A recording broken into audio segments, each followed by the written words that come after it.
Selamat berjumpa kembali teman-teman semua di video pembelajaran pemrograman dengan R Studio. Ya. Nah, di video yang kedua ini, kalau tidak salah ya, kita akan melanjutkan pembelajaran kita tentang pemrograman R menggunakan R Studio. Nah, di pertemuan sebelumnya kita sudah selesai ya menginstal baik itu R maupun R Studio-nya, sehingga kita sudah bisa menjalankan R Studio di laptop kita masing-masing nih ya. Dan di video sebelumnya, tampilan apa yang sudah kita lakukan adalah ini ya. Kita mencoba mengcustom dari preferences ya, atau tema dari R Studio kita masing-masing ya. Kemarin udah belajar bagaimana cara memperbesar apa? Ukuran font. Kita juga udah belajar bagaimana cara memilih tema dan seterusnya gitu ya. Oke teman-teman, kita akan lanjutkan pembahasan kita tentang layout dari R Studio ini ya gitu. Jadi sebelum kita mulai mengcoding gitu ya. Jadi ada baiknya sih kita berkenalan sedikit tentang R Studio atau pembagian dari user interface R Studio ini. Nah, seperti halnya pada software-software pada umumnya, ya, teman-teman di bagian atas ini kita bisa melihat menu gitu ya, menu-menu yang biasa bisa kita gunakan untuk menyimpan, membuka, dan seterusnya. Ini mah seperti pada umumnya software-software kayak gitu ya. Nah, yang ingin saya fokuskan adalah di bagian ini teman-teman. Layout yang teman-teman lihat di sini. Nah, di sini kita lihat ada sebuah jendela yang uh, bertuliskan beberapa perintah gitu ya. Nah, ini dinamakan sebagai jendela konsol ya teman-teman.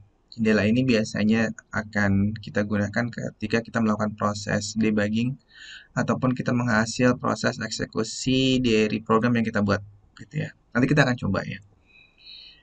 Nah, berikutnya di jendela yang lain, di situ kita bisa melihat ada sebuah panel environment, di mana kita nanti bisa melihat variabel-variabel yang kita miliki beserta nilai-nilainya. Beserta perubahan nilai-nilainya juga bisa kita lihat ya teman-teman, sehingga kita bisa dengan mudah mengontrol perubahan-perubahan nilai yang ada di variabel kita. Jadi nanti misalkan kita mendeklarasikan sebuah variabel, maka variabel yang kita deklarasikan akan bisa terlihat di sini gitu ya. Nah, itu eh, panel environment. Di situ juga ada beberapa tab yang ada di sebelah kanannya, ada history tab, lalu ada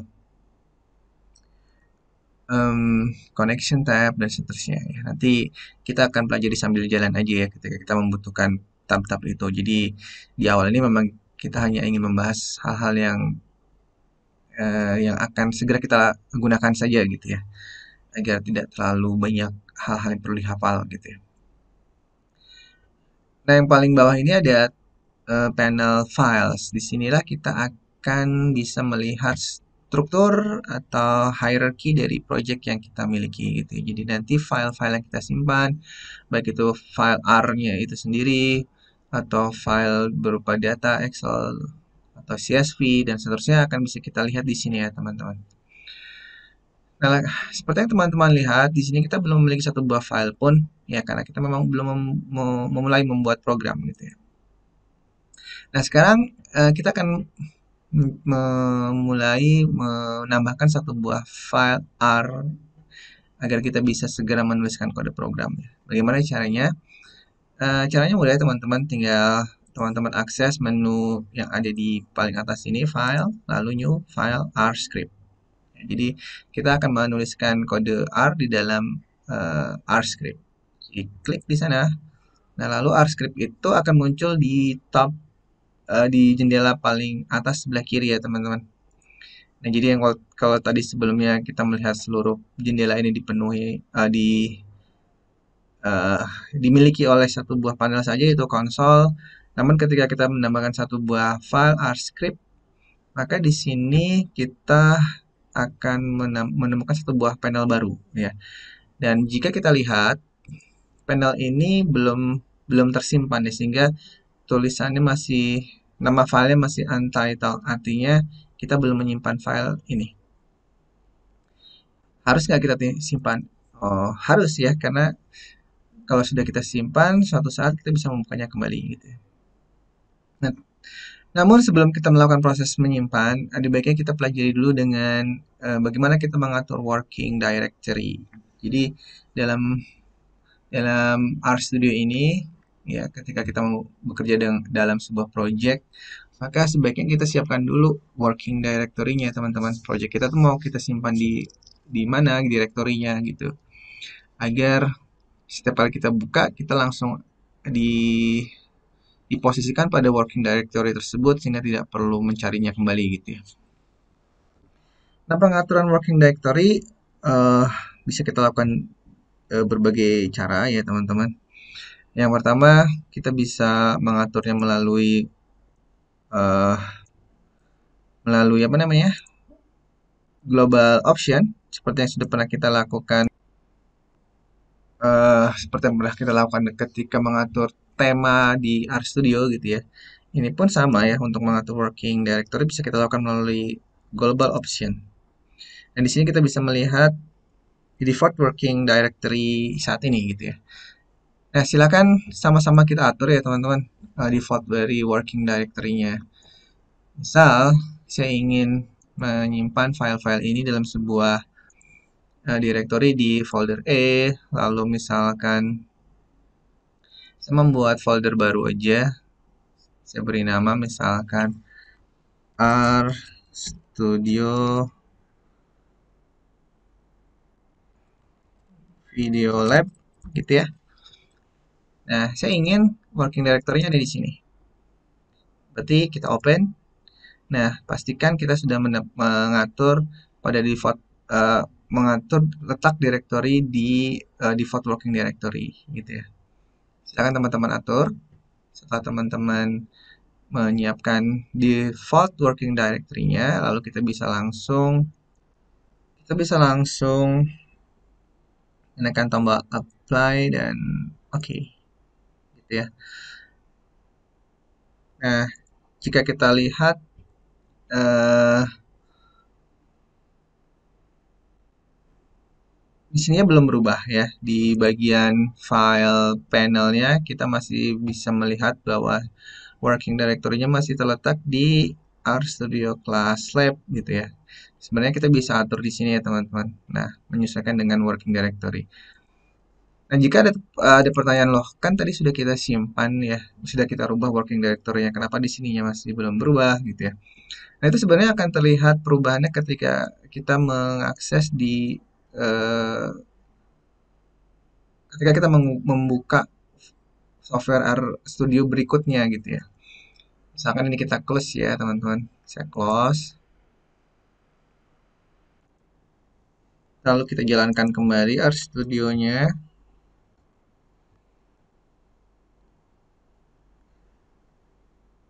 Nah, maka seharusnya sekarang working directory-nya sudah berubah itu ya. RStudio Video Lab sesuai dengan apa yang kita atur tadi.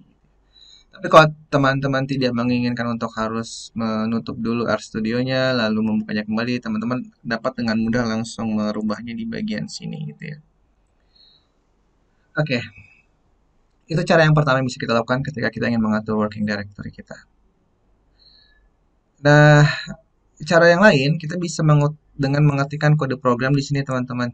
Misalkan kita belum mengetahui di mana sih untuk lokasi working directory kita dan kita ingin pastikan eh, informasi working directory saat ini tuh ada di mana gitu. Kita bisa menggunakan perintah seperti ini teman-teman, get id gitu ya.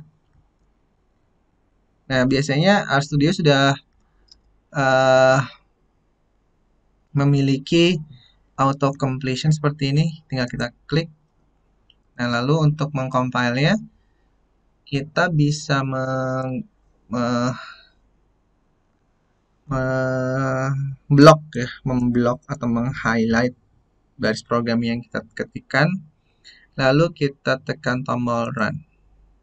Nah, di bawah sini kita akan mendapatkan hasil kompilasinya di bagian konsol ya. Kita akan mendapatkan hasil kompilasinya yaitu lokasi di mana working directory kita berada yaitu RStudio Video Lab.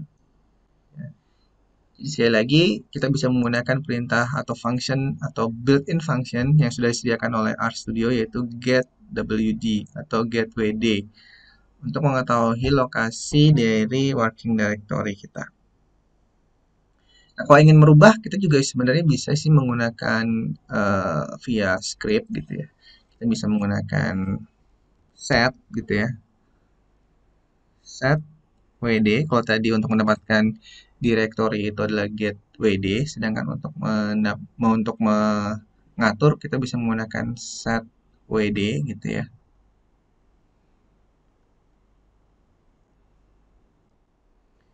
Dari bagian set WD ini kita eh, bisa tentukan lokasi direktorinya. Misalkan kita pindah yang sebelumnya ada di video lab, kita ubah ke class lab misalkan. Jadi kita ketikkan seperti ini teman-teman, direktorinya.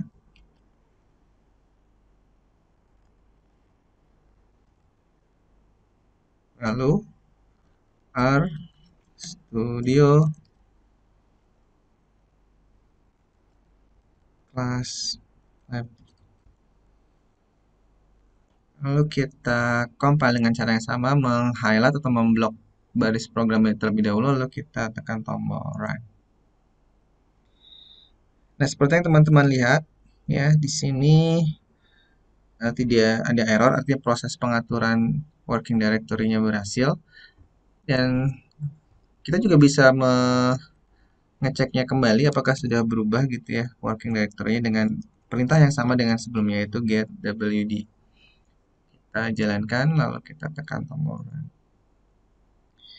Oke, seperti yang terlihat di sini hasil kompilasinya adalah working directory sudah berubah. Yang sebelumnya ada di video lab, sekarang sudah berubah di class lab. Nah, itulah cara yang bisa kita lakukan untuk merubah atau mengatur working directory. Nah, ini saya kembalikan lagi ke video lab. Video lab, lalu kita compile ulang. Lalu kita lihat seharusnya dia ada di video lab. Oke, nah sekarang kita akan menyimpan pekerjaan kita ya teman-teman dengan melakukan file, lalu save as. Nah, maka di sini akan sudah langsung ke RStudio Video Lab. Lalu kita misalkan simpan dengan nama set directory. Nama R script kita ya, set directory. Kita tekan simpan. Maka file tersebut bisa kita lihat di working directory kita di sini, set directory. Ekstensinya adalah R. Oke, itulah ya teman-teman pembelajaran kita tentang bagaimana kita bisa mengatur working directory, melihat informasi working directory dan merubahnya gitu ya. Nah, di video berikutnya kita akan mempelajari bagaimana kita bisa mengimport data dan eh, bermain-main dengan data tersebut ya. Kita akan bisa melihat struktur dari data yang kita miliki dan melihat summary dari data yang kita miliki gitu ya. Biasanya sebelum melakukan proses analisis data ini adalah tahapan yang paling penting. Bagaimana kita bisa mengimport data kita yang bersumber dari misalkan file CSV, bisa kita import ke dalam RStudio. Nah, itulah yang akan kita lakukan kita akan pelajari di video berikutnya. Oke, sampai jumpa kembali di video berikutnya. Jangan lupa subscribe, like, dan share. Terima kasih. Wassalamualaikum warahmatullahi wabarakatuh.